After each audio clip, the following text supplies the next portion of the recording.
لبیک کے پاس ووٹ نہیں ہے. تحریک لبیک والے ووٹ واسطے نکل آئے میدان عمل اور اس رنگ دے نال نکلے تسی کراؤ الیکشن صحیح فیئر اینڈ فری اور جناب تہاڈو دھند نہ پاؤ راتی جڑی تسی دھندا شدہ باندھے ہو نا باز آ جاؤ اس تو دھند نہ پاؤ تے تہاڈے پاسے تھوڑی لبیک والے تہاڈے پاسے تھوڑے ہون گے لبیک والے تہاڈی جھوڑیاں ووٹ پا کے چڑھ کے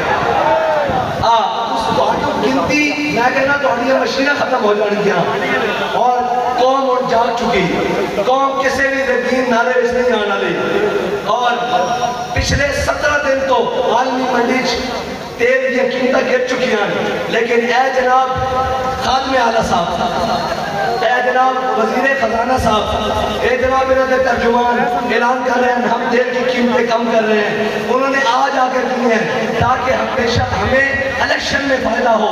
میں نے کہا 75 سال سے قوم کو مہنگائی کی چکی میں پیسنے والوں قوم کو پیٹرول اور ڈیزل مہنگے داموں فروخت کرنے والوں اب تم مفت بھی کر دو تو قوم تمہیں سستا تیل دے گی انشاءاللہ. قوم کو اب ان باتوں نہیں کروں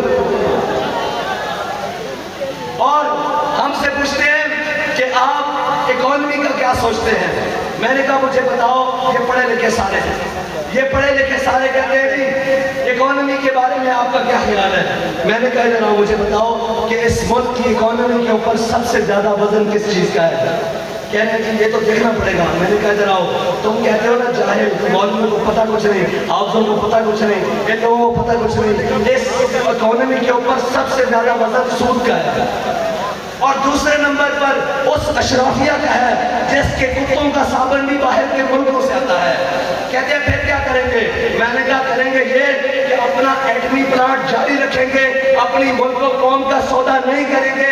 ہمیں دو نہیں آدھی روٹی بھی کھانی پڑی ہم وہ کھا کے عزت سے جیئیں گے کیونکہ ہمارے بابے نے بتایا کہ دیکھی جو ہسٹری میں نے تو پھر کامل یقین آیا جسے مرنا نہیں آیا اسے جینا نہیں آیا.